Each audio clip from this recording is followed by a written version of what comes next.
नमस्कार दोस्तों, कैसे हो आप सभी। आई होप कि आप अच्छे होंगे, आपकी पढ़ाई अच्छे से चल रही होगी। आज हम 12th के स्टूडेंट्स के लिए फिजिक्स से रिलेटेड वीडियो लेकर आए हैं।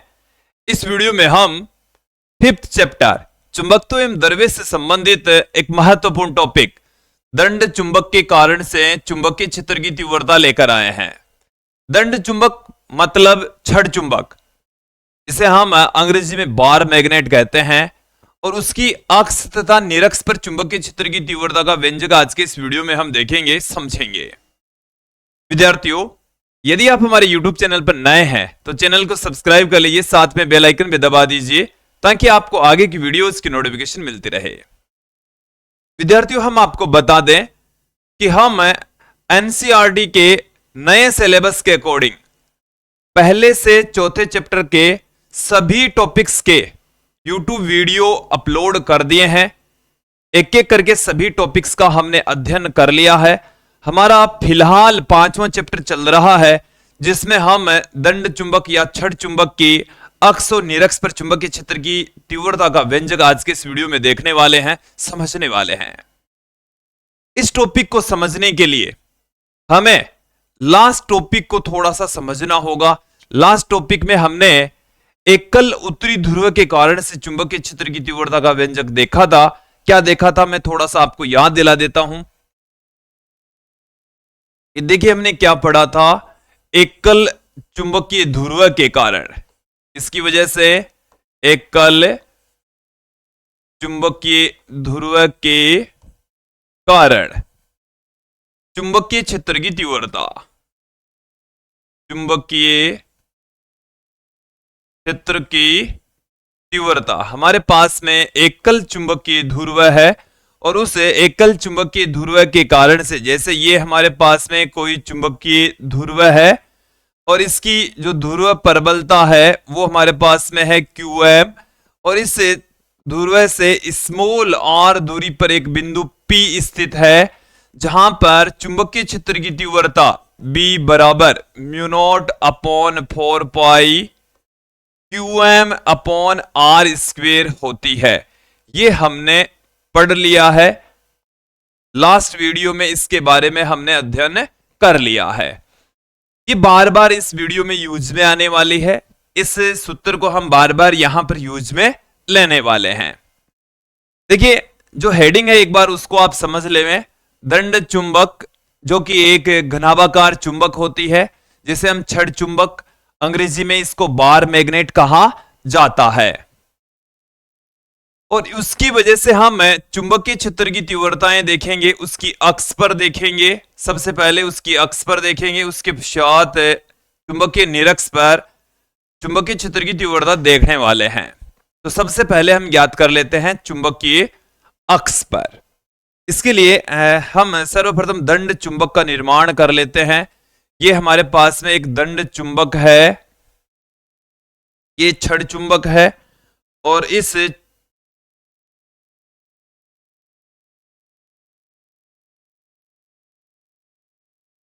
छड़ चुंबक के केंद्र से स्मॉल r दूरी पर, कितनी दूरी पर, स्मॉल r दूरी पर एक बिंदु P लेंगे। जैसे ये इसका केंद्र है, ये इसका केंद्र है O, ये यहां पर इसका दक्षिणी ध्रुव है, यहां पर ये इसका उत्तरी ध्रुव है। उत्तरी ध्रुव की ध्रुव प्रबलता हमारे पास में है प्लस में QM, और दक्षिणी ध्रुव की ध्रुव प्रबलता है माइनस में QM, और दोनों ध्रुवों के बीच की जो डिस्टेंस है वो है 2L। दोनों ध्रुवों के बीच की जो डिस्टेंस है वो कितनी है, 2L है। यहां से लेकर यहां तक की जो दूरी है वो 2L है। और देखें, ये वाली जो डिस्टेंस है वो है 2L, और इसके केंद्र O से स्मॉल r दूरी पर यहां पर कोई बिंदु P स्थित है। चलिए,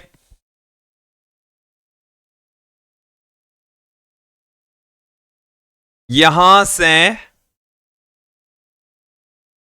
इस पर, ये इसकी अक्ष है, ये इसकी क्या है, अक्ष है। यहां पर है बिंदु P, जहां पर हमारे को चुंबकीय क्षेत्र की तीव्रता ज्ञात करनी है, फाइंड आउट करनी है।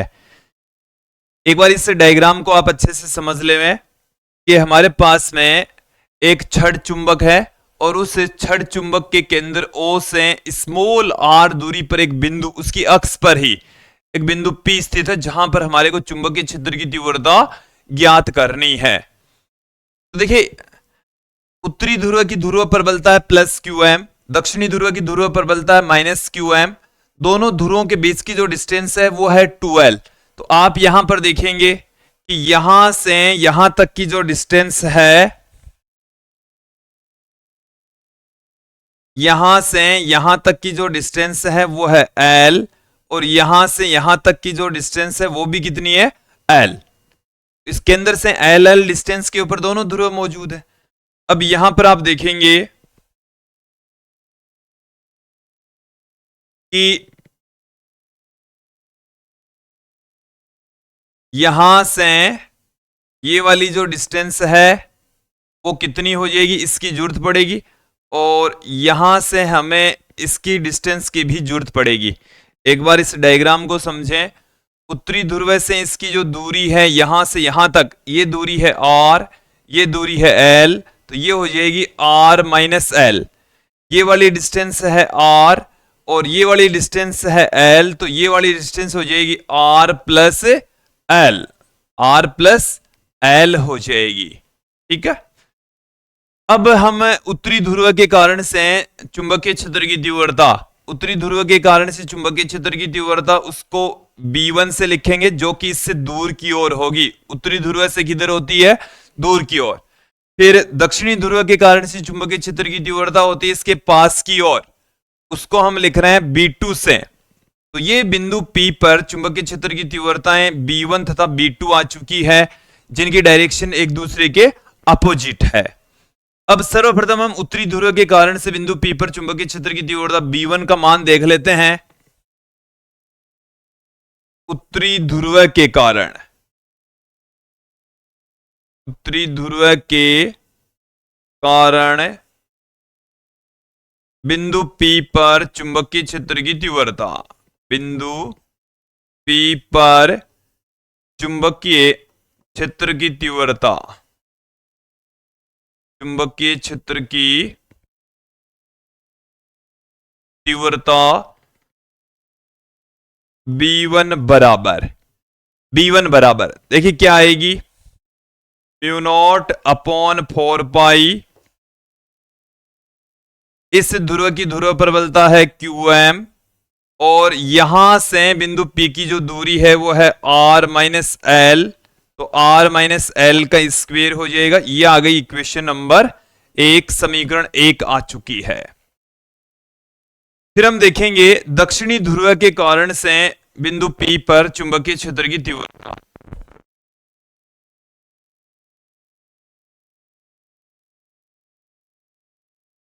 दक्षिणी ध्रुव के कारण,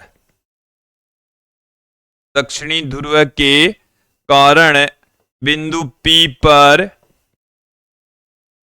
बिंदु P पर चुंबकीय क्षेत्र की तीव्रता, चुंबकीय क्षेत्र की तीव्रता, दक्षिणी ध्रुव के कारण से बिंदु P पर चुंबकीय क्षेत्र की तीव्रता को हम B2 से लिख रहे हैं, दक्षिणी ध्रुव के पास की ओर है, तो कितनी होगी देखिए, B2 से लिख रहे हैं μ0/4π, दक्षिणी ध्रुव की ध्रुव प्रबलता का परिमाण जो कि qm, यहां से यहां तक की जो डिस्टेंस है वो है r प्लस l, तो r प्लस l का स्क्वायर हो जाएगा। इससे हम दे देते हैं समीकरण 2। अब देखें B1 तथा B2 की वैल्यू आ चुकी है, B1 की डायरेक्शन ये, B2 की डायरेक्शन ये, दोनों एक दूसरे के अपोजिट है, दोनों की वैल्यू हमारे पास में आ चुकी है। अब आप इन दोनों सूत्रों को देखेंगे तो यहां पर μ0/4π qm बट्टे में r माइनस l, तो यहां पर r माइनस l का भाग लग रहा है, यहां पर लग रहा है r प्लस l का, यहां पर किसका लग रहा है, r प्लस l का लग रहा है। तो ये वाली वैल्यू है, छोटी राशि का भाग लग रहा है, मान बड़ा आएगा, बड़ी राशि का भाग लग रहा है, मान छोटा आएगा। तो B2 छोटा है, B1 बड़ा है, यहां से इसी डायग्राम के हिसाब से B1 बड़ा है और B2 छोटा है। तो B1 बड़ा है तो हम बिंदु P पर परिणामी चुंबकीय क्षेत्र की तीव्रता, बिंदु P पर परिणामी चुंबकीय क्षेत्र की तीव्रता, परिणामी चुंबकीय क्षेत्र की तीव्रता, परिणामी चुंबकीय क्षेत्र की जो तीव्रता है उसको हम B से लिख रहे हैं, जो कि B1 माइनस B2 के रूप में लिखी जाएगी। B1 माइनस B2 क्यों? क्योंकि B1 और B2 की डायरेक्शन एक दूसरे के अपोजिट है, ये दोनों की डायरेक्शन अपोजिट है, इसलिए हमने नेगेटिव साइन लिया। B1 पहले रखा, B2 बाद में रखा, उसके पीछे कि B1 बड़ा है और B2 छोटा है। वैल्यू रख देते हैं दोनों की। B बराबर, B1 का मान हमारे पास में ये रहा mu naught upon 4 pi QM बट्टे में R माइनस L का स्क्वेयर, फिर माइनस B2 की वैल्यू ये रही mu naught upon 4 pi QM बट्टे में R प्लस L का स्क्वेयर। यहां पर आप देखेंगे म्यू नॉट QM बट्टे में 4 पाई, ये हमारे पास में यहां पर कॉमन आ जाएगा, 1 बट्टे में R माइनस L का स्क्वेयर माइनस 1 बट्टे में R प्लस L का स्क्वेयर, ये हमारे पास में आ चुका है। अब इन दोनों का हम यहां पर लघुत्तम ले लेंगे, म्यू नॉट QM बट्टे में 4 पाई, देखिए हमारे पास में आ जाएगा R माइनस L का स्क्वेयर, R प्लस L का स्क्वेयर, ये यहां आ जाएगा R प्लस L का square minus R minus L का स्क्वेयर, ये आ चुका है। इसे सोल्व करेंगे, अगले पेज की ओर बढ़ेंगे हम। क्या है म्यू नॉट QM बट्टे में 4 पाई में एक बार लास्ट टर्म जो हमने लिखी है R प्लस L का square minus R minus L का स्क्वेयर बट्टे में R माइनस L का स्क्वेयर R प्लस L का स्क्वेयर, ये पुट कर दिया हमने। एक बार मिलान कर लीजिए, क्या लास्ट टर्म यही थी? आप देखें ये हमारे पास में लास्ट पद है, R माइनस L का स्क्वेयर, R प्लस L का square minus R minus L का स्क्वेयर, ठीक है, यही हमने यहां पर ही लिखा है। चलिए देखेंगे आप, म्यू नॉट QM बट्टे में 4 पाई, ये हमारे पास में यहां पर R minus L, R plus L और इसका ये स्क्वेयर है, ये यहां पर इसका स्क्वेयर खोलेंगे तो R square plus L square plus 2RL minus इसका होल स्क्वेयर खोलिए R square plus L square minus 2RL, ये ब्रैकेट हमने बंद कर दिया है। फिर देखें हमें क्या मिल रहा है, म्यू नॉट QM बट्टे में 4 पाई, यहां से R square plus L square plus 2RL minus ये नेगेटिव साइन इससे गुणा होगा तो माइनस का R स्क्वेयर माइनस का L square minus minus plus हो जाएगा 2RL, ये आ जाएगा अपने पास में। ये A minus B A plus B वाले फॉर्मूले से अपने पास में आ जाएगा R square minus L square और उसका होल स्क्वेयर, ठीक है। B बराबर म्यू नॉट इंटू QM बट्टे में 4 पाई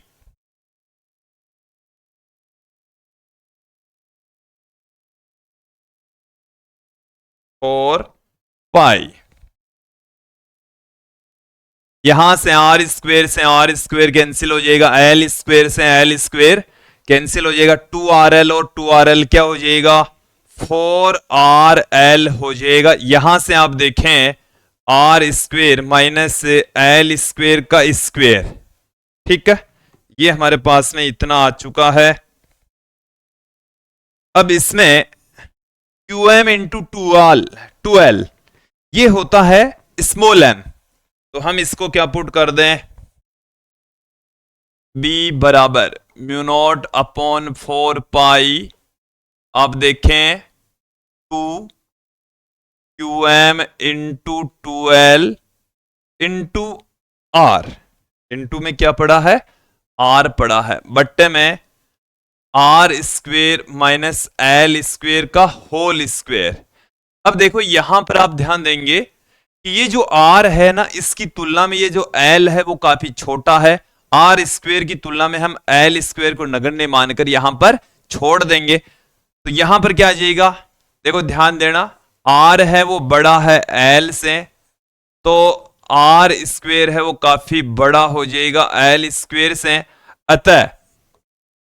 अतः हम क्या कर सकते हैं, आर स्क्वेयर की तुलना में एल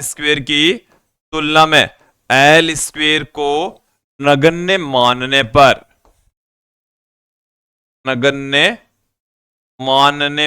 नगण्य मानकर इसको हम यहां से इस पद में छोड़ देंगे, देन अपने को क्या मिल जाएगा, म्यू नॉट अपॉन 4 पाई 2 और QM इंटू 2L ये होता है चुंबकीय द्विध्रुव आघूर्ण, और यहां से एल स्क्वायर को छोड़ देंगे तो आर स्क्वायर का स्क्वायर आर की घात 4 आ गई, आर से एक आर कैंसिल हो जाएगा, B बराबर हमें मिल जाएगा म्यू नॉट अपॉन 4 पाई 2 गुणा में m बट्टे में R क्यूब।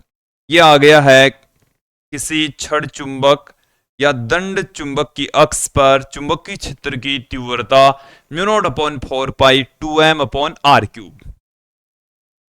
देखिए मैं थोड़ा सा आपको याद दिलाता हूं, वैद्युत द्विध्रुव की अक्ष पर वैद्युत क्षेत्र की तीव्रता वैद्युत द्विध्रुव के कारण से उसकी अक्ष पर विद्युत क्षेत्र की तीव्रता सिमिलर टाइप की थी कि यहां पर 4 पाई की जगह 4 पाई है, म्यू नॉट की जगह अपने पास में अब 1 अपॉन एप्सिलॉन नॉट था, यहां पर वैद्युत द्विध्रुव आघूर्ण, यहां पर आ गया चुंबकीय द्विध्रुव आघूर्ण, दूरी की जगह दूरी है, 2 की जगह 2 ही है, तो सिमिलर टाइप से है कि विद्युत क्षेत्र की जगह चुंबकीय क्षेत्र आ गया, वैद्युत द्विध्रुव आघूर्ण की जगह चुंबकीय द्विध्रुव आघूर्ण आ गया, निर्वात की विद्युतशीलता की जगह निर्वात की चुंबकशीलता आ गई है। तो सिमिलर टाइप का फॉर्मूला है, एक जैसा ही फॉर्मूला है, वो वहां पर वो टॉपिक वैद्युत द्विध्रुव की अक्ष पर विद्युत क्षेत्र की तीव्रता समझ नहीं आया, तो इसको आप अच्छे से समझ लें, वो टॉपिक भी आपका यहां पर क्लियर हो जाता है, या हम कह सकते हैं वो टॉपिक हमारे यहां पर थोड़ा सा रिवाइज हो जाता है।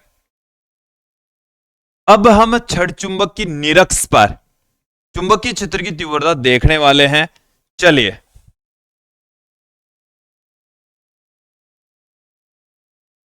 यहां पर ये हमारे पास में है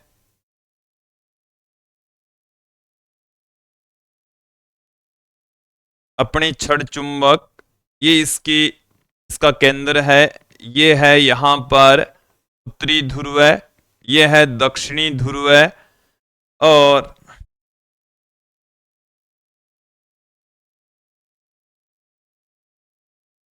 ये इसकी अक्ष है, ये इसकी क्या है, अक्ष, और ये इसकी कहलाती निरक्ष, ये क्या कहलाती है, इसकी निरक्ष कहलाती है, ठीक है।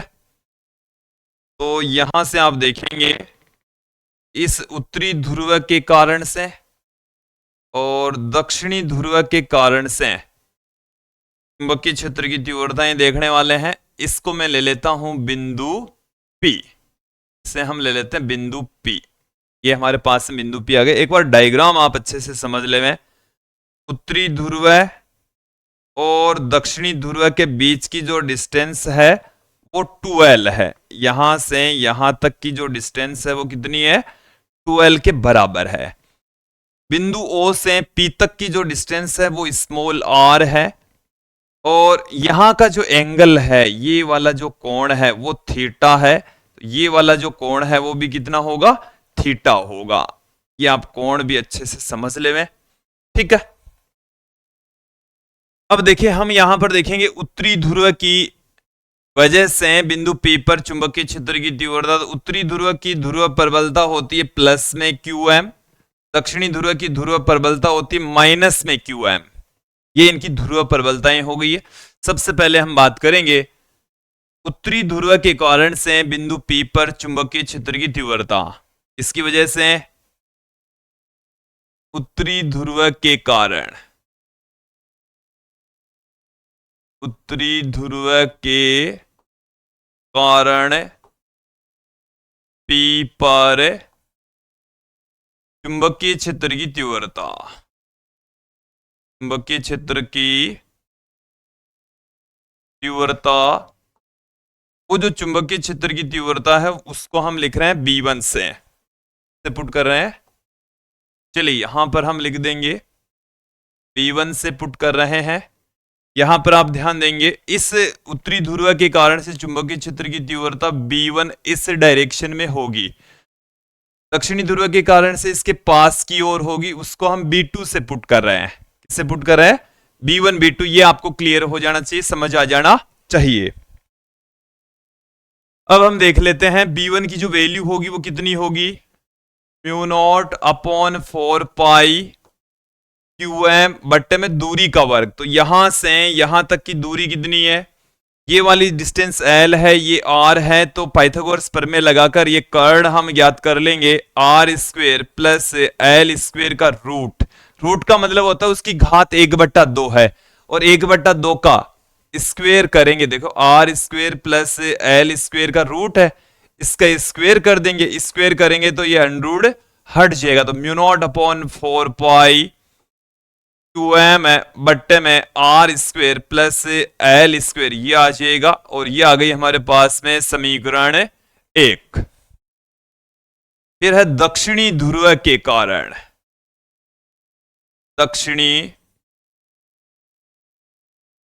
ध्रुव के कारण P पर चुंबकीय क्षेत्र की तीव्रता, P पर चुंबकीय क्षेत्र की तीव्रता, magnetic field intensity due to south fall at point P। देखिए यहां पर अपने पास में चुंबकीय क्षेत्र की तीव्रता है इस बिंदु P पर दक्षिणी ध्रुव की वजह से B2 है, और B2 का मान कितना आएगा, μ0/4π QM बट्टे में यहां से यहां तक की डिस्टेंस, फिर वही ट्राइंगल अपने पास में बन रहा है, डिस्टेंस भी वही आ रही है, तो फॉर्मूला भी वही आ जाएगा R² प्लस L²। ये आ गई अपने पास में समीकरण 2।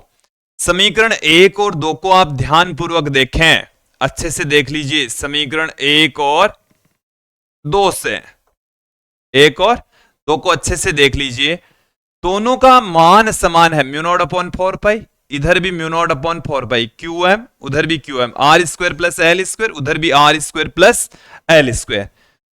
तो यहां पर दोनों का परिमाण समान है, B1 और B2 दोनों का परिमाण क्या होगा, समान होगा। B1 और B2 दोनों का परिमाण क्या है, समान, और डायरेक्शन इनकी भिन्न भिन्न है, B1 की डायरेक्शन इधर, B2 की डायरेक्शन इधर। B1 और B2 का मान समान है लेकिन दिशाएं भिन्न भिन्न होने के कारण से इनका घटकों में वियोजन करते हैं। B1 व B2 का घटकों में वियोजन करने पर क्या कर दे, इनका घटकों में वियोजन कर देते हैं। देखिए घटकों में वियोजन करने के लिए मैं थोड़ा सा अलग से डायग्राम आपको बनाकर समझा देता हूं। नेक्स्ट पेज की ओर बढ़ते हैं। आप देखें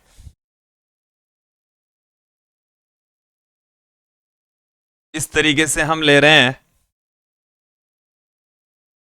ये हमारे पास में आया है B1 और ये आया है B2, ये B1 आया है और ये B2 आया है, ठीक है, और ये है बिंदु P। यहां वाला जो एंगल होगा वो थीटा होगा, यहां वाला एंगल है वो भी थीटा होगा। वापस पिछले पेज पर लौटते हैं। देखो भाई, इसी को हम इस तरीके से यहां पर घटकों में वियोजित करें, ये एंगल अपने पास में है थीटा, ये अपने पास में एंगल है, यहां से यहां तक का एंगल है थीटा, तो ये वाला एंगल भी कितना होगा थीटा। ये एंगल अपने पास में थीटा, तो ये वाला एंगल भी क्या होगा, ये तो है संगत कोण, ये वाला और ये वाला तो क्या है संगत कोण, और ये वाला है एकांतर कोण। ठीक है, संगत कोण बराबर होते हैं, एकांतर कोण भी बराबर होते हैं। तो ये जो दोनों एंगल है B1 B2, ये क्षैतिज अक्ष के साथ में थीटा कोण बनाते हैं। वही लिखा है हमने यहां पर भी, ये यहां से लेकर यहां तक का एंगल थीटा, यहां से लेकर यहां तक का एंगल भी थीटा। अब इनको घटकों में वियोजित कर देते हैं। B1 का इस डायरेक्शन में घटक क्या आएगा, B1 cos थीटा, इसका इस डायरेक्शन में घटक आ जाएगा B1 sin theta, B1 sin theta. Okay, इसका इस डायरेक्शन में घटक क्या आएगा, B2 cos थीटा, और इसका इस डायरेक्शन में घटक आ जाएगा B2 sin थीटा। B1 और B2 का मान समान है, अभी हमने लास्ट टाइम पर देखा भाई B1 और B2 का परिमाण क्या है, समान। तो B1 और B1 sin थीटा और B1 sin थीटा और B2 sin थीटा परिमाण में समान है, डायरेक्शन एक दूसरे के विपरीत है, एक दूसरे को निरस्त कर देते हैं। एक दूसरे को क्या कर देते हैं, एक दूसरे को निरस्त कर देते हैं, कैंसिल आउट कर देते हैं। एक दूसरे को क्या कर देंगे, निरस्त कर देंगे, कैंसिल आउट कर देंगे। जबकि अक्षीय घटक जुड़ जाएंगे, ये जो इसकी अक्ष है उसकी डायरेक्शन में ये B1 cos theta B2 cos theta एक ही दिशा में होने के कारण से आपस में जुड़ जाएंगे। देखो भाई ध्यान देना, B1 cos थीटा और B2 cos थीटा एक ही दिशा में होने के कारण से आपस में जुड़ जाते हैं। एक ही दिशा में होने के कारण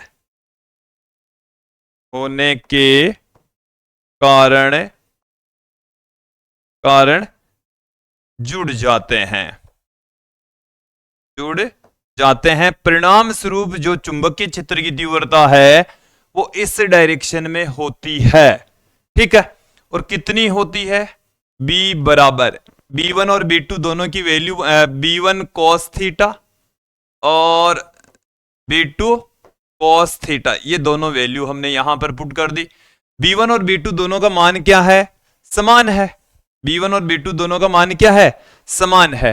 तो यहां पर B1 cos थीटा, B1 और B2 दोनों की वैल्यू सेम है, तो ये 2 टाइम्स हो जाएगा, दुगुना हो जाएगा। इसको हम ऐसे लिख सकते हैं 2B1 cos थीटा, इस तरीके से हम पुट कर देंगे। अरे ठीक है, चलिए 2B1 की वैल्यू हमने अभी अभी देखी है, क्या देखी है, कुछ याद है, mu naught upon 4 pi QM बट्टे में R square plus L square, ये हमारे पास में B1 की वैल्यू। cos थीटा की भी वैल्यू चाहिए, पीछे वाले पेज पर चलते हैं। देखो B1 की वैल्यू अभी जो मैंने रखी है mu naught upon 4 pi QM बट्टे में R square plus L square. अपन को मान cos थीटा का भी चाहिए, तो इस चित्र से आप देखें cos थीटा बराबर होता है आधार बट्टे में कारण।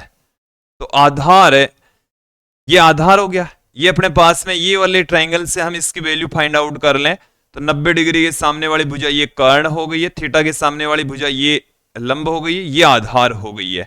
तो आधार तो हमारे पास में यहां पर L है और कर्ण यहां पर R स्क्वेयर प्लस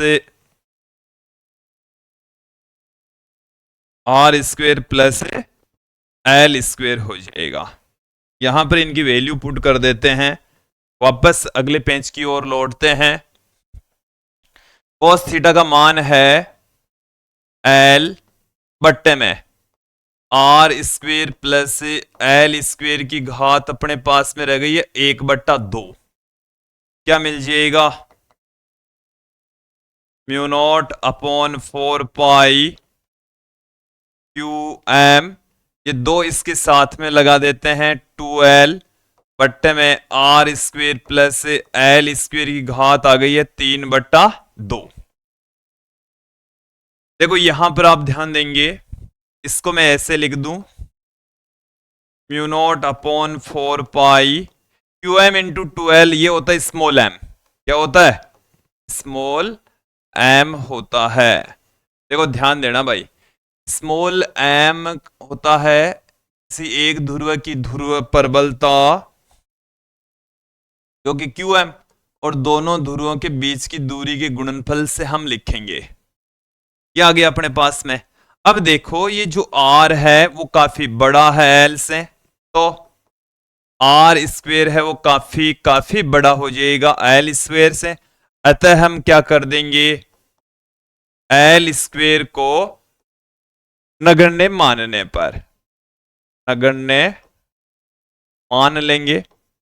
नगण्य मानेंगे तो अपने पास में क्या आ जाएगा, b बराबर म्यू नॉट अपॉन 4 पाई।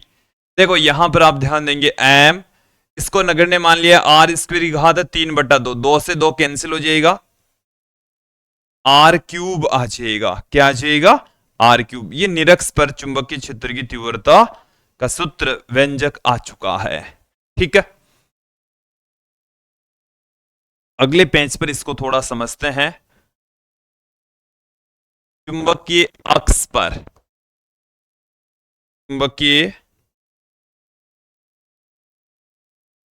अक्ष पर जो चुंबकीय क्षेत्र की तीव्रता है वो हमारे पास में आई है b अक्ष पर म्यू नॉट अपॉन 4 पाई 2m बट्टे में r क्यूब, 2m बट्टे में r क्यूब। ये हमारे पास में अक्ष पर चुंबकीय क्षेत्र की तीव्रता आई है। चुंबकीय निरक्ष पर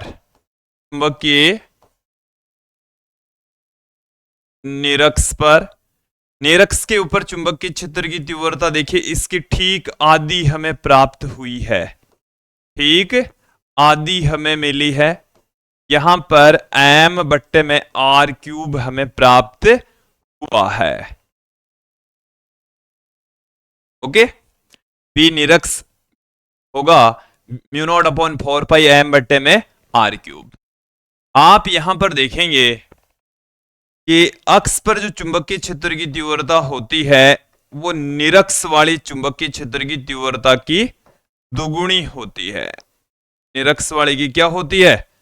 दुगुनी होती है। ठीक है, तो विद्यार्थियों ये विद्युत क्षेत्र में जैसे हमारे पास में फॉर्मूले थे, वैद्युत द्विध्रुव के कारण से उसकी अक्ष और निरक्ष पर विद्युत क्षेत्र की तीव्रताएं थी, ठीक उसी प्रकार से ही एक वैद्युत चुंबकीय द्विध्रुव के कारण से उसकी अक्ष और निरक्ष पर चुंबकीय क्षेत्र की तीव्रताएं हमें प्राप्त हुई है। सिमिलर टाइप के फॉर्मूले हमें यहां पर भी मिले हैं। तो आज की इस वीडियो में इतना ही। नेक्स्ट वीडियो में हम दंड चुंबक और परिनालिका दोनों को आपस में कंपेयर करेंगे कि दंड चुंबक है वो परिनालिका की भांति या परिनालिका है वो दंड चुंबक की भांति व्यवहार करती है। उसको हम अगले वीडियो में क्लियर करेंगे, समझेंगे। आज के लिए इतना ही, नेक्स्ट वीडियो में फिर मिलते हैं। धन्यवाद दोस्तों।